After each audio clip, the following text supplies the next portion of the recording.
Many people think that abundance comes from working a lot, pushing yourself incredibly hard, adding more work hours, adding more work days, demanding the most from yourself, and they don't realize they're not putting their effort in the right place. Today there's a psalm I want to teach you. It's amazing. I want us to start with the first psalm, verse 3. If you really understand it deeply, all this overdoing that you or someone you know and care about might be doing, thinking that's how they'll achieve abundance, but unfortunately it doesn't come, and on the contrary, they feel further and further away from success.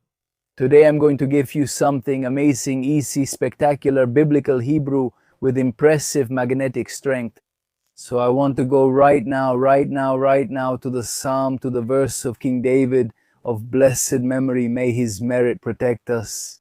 Who wrote the book of Psalms called Sefer Tehillim in Hebrew. The book of Psalms, spectacular. So let's begin with the first psalm, verse number 3.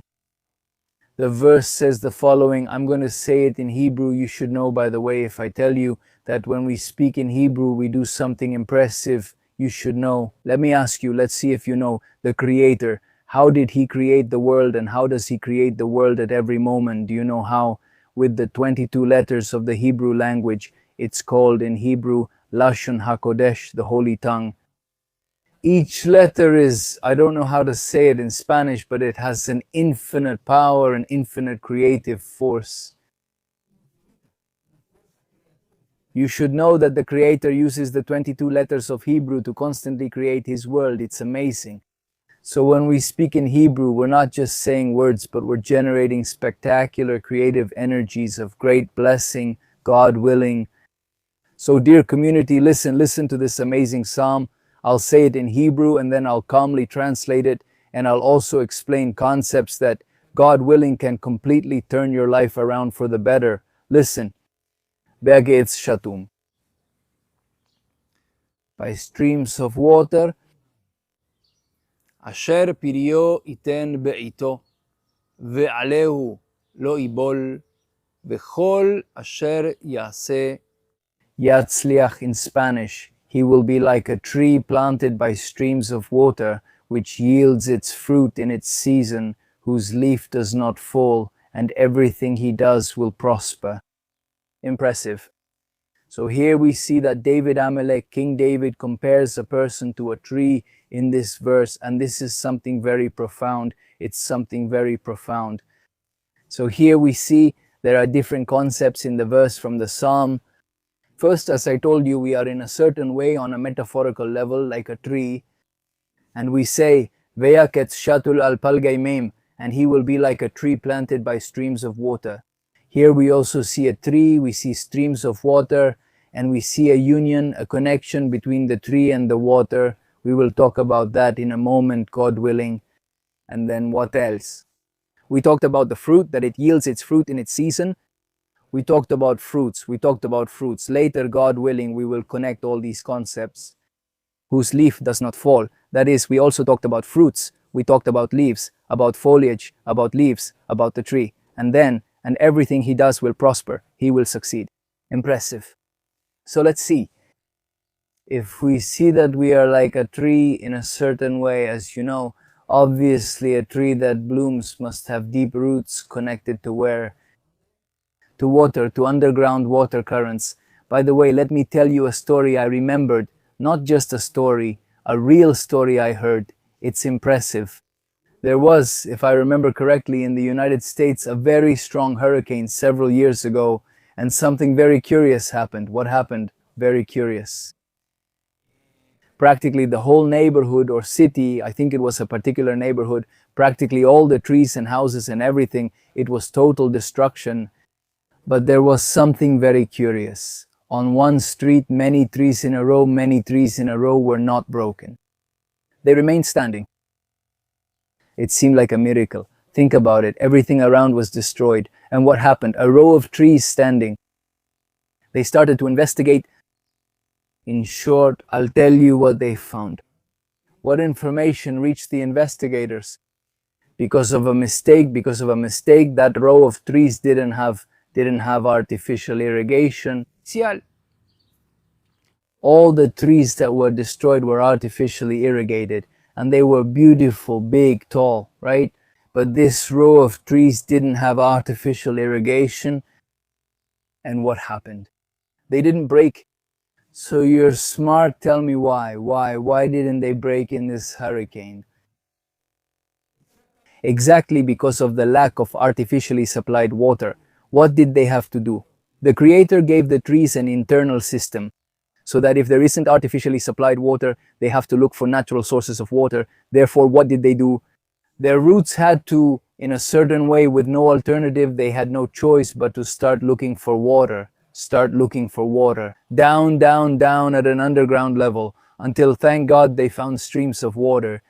They connected their roots to the underground water streams, and therefore the trees during the hurricane remained standing. That didn't occur with trees that had artificial irrigation. As you know, they obviously had roots, but basically they relied on artificially supplied water. Therefore, the roots were much smaller than those of the trees that had to work and work and work, metaphorically speaking, to really reach underground water. And their roots are connected very, very deep to the underground water, and therefore they are strong. So if I apply this to you and to us, think about it. We're talking about here. King David of blessed memory compares us to trees with roots, that we are connected to streams of water, deep ones, and that our leaves, if that's the case, they do not wither, and the fruits come at the right time. And everything we do, God willing, succeeds. It prospers. Therefore, here we see the success of abundance. The success of abundance. Here we see that David Amalek, King David of blessed memory, he doesn't tell us, if you want to be someone very successful, obviously we're talking about a tree, obviously. He doesn't say, you have to work a lot, you have to demand a lot from yourself. Of course, I say this in parentheses.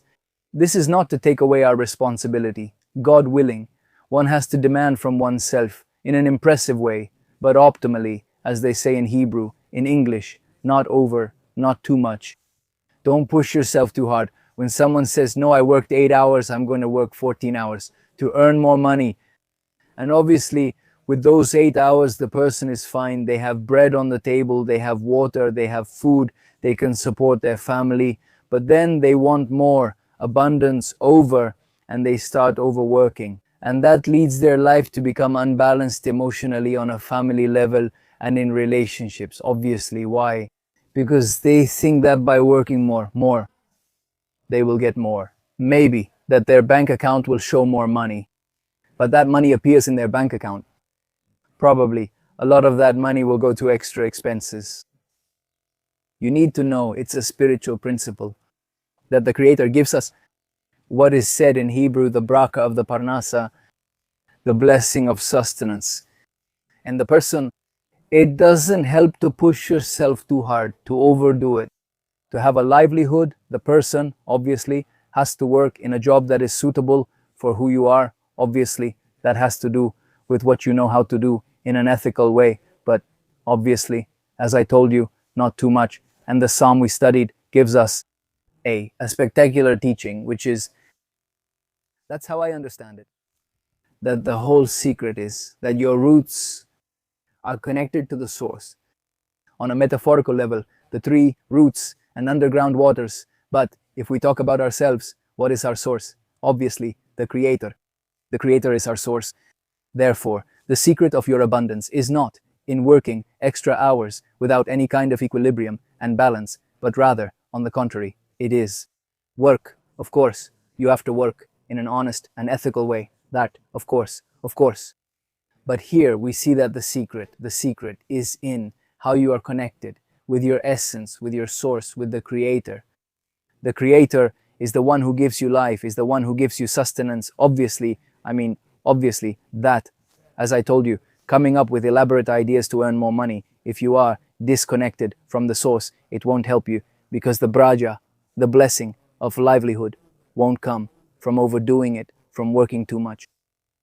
So here we see that if basically you connect to the source, to the Creator, and there your roots, your essence, it is placed in the right place. And therefore, if we talk about foliage, about leaves, your leaves will be green. They won't wither. Why? Because, as I told you with the story about the hurricane, you are connected to your source. Your leaves, what you do, is green, radiant, bright, and your fruits appear at the right time, not by force. Not by force, not by working 16 hours instead of 8 or 14. Why? Because by force you want to see fruit. No, it won't help you. You have to, obviously, like I told you, work in a proper way and honestly and ethically. But the root of your abundance, what opens your channels of abundance, is being connected to the source.